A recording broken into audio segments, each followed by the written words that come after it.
I want you to see this clearly. Your obstacle is never lack, but the reasoning mind, that shattered steward of the past, whispering through the corridors of thought, "This makes no sense. It cannot be done." And with those words, it seals the gate of heaven, leaving imagination outside, like a prophet denied entry at his own temple. For every time a longing is born, you summon a silent court within. Intellect, robed in dignity, presides as judge. The seen world limps in as witness, still clutching yesterday's proof. And conviction, the true heir, is left standing without counsel, rating beyond the door, while you, the creator, disguised as the accused, pronounce your own sentence, impossible. The rational mind is loyal to the past. It bows before ashes and calls them order. It defends what has long been buried and names the dust truth. It sees the sprouting seed and cries danger. It calls the unseen wind deceit because it cannot measure its breadth.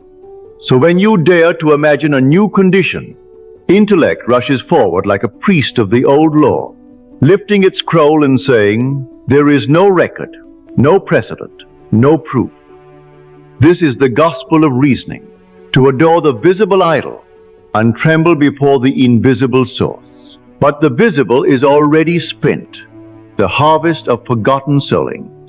The reasoning self stands guard before the tomb, mistaking the stone for security. It plants a warning sign upon the soil and declares, "Here lies the end. Nothing shall bloom here again." Conviction laughs at the warning and walks through the gate that thought guards with shaking hands. When intellect demands demonstration, conviction replies, "I am the evidence." When reason gropes for causes like a blind man feeling the wall, belief stands in the center and proclaims, "It is done." Mind weighs and measures. Conviction conceives and calls it finished. Thought records reports. The divine law issues commands. Belief does not inspect the seed. It calls for harvest. It does not question. It declares. It is the final appeal, the unseen gavel that reverses the verdict of reason and sets the captive free. Yet most men remain within the tribunal of the intellect, defending themselves before a judge of their own making.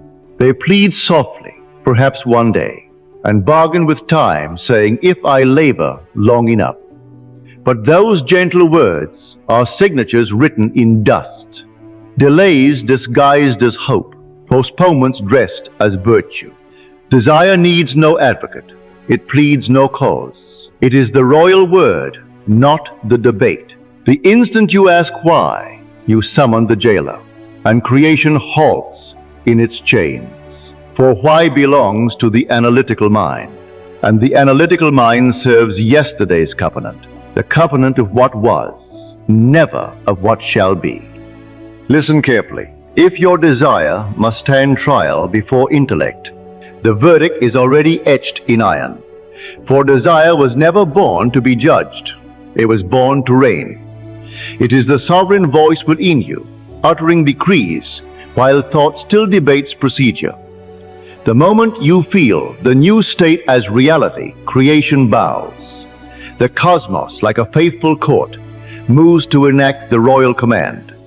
This is divine order. Mind trails behind, counting the footsteps of what belief has already declared. Reason follows evidence. Law follows assurance. The unseen conviction speaks once, and the visible scene hastens to obey its tone. So step out of the tribunal of intellect, for its rulings belong to a kingdom long fallen. Its codes guard only the ruins of yesterday. The living realm waits, not for evidence, but for your word. And when that inner whisper arises, "This makes no sense," answer not with defense, but with dominion. That is why it shall be. For imagination asks no leave. It is the crown itself. It abides beyond explanation, above the reach of mind. and the universe bends its knee to the voice it hears. Reason will forever cross-examine desire, demanding cause, demanding proof, but the divine law speaks once and seals the decree. It is done.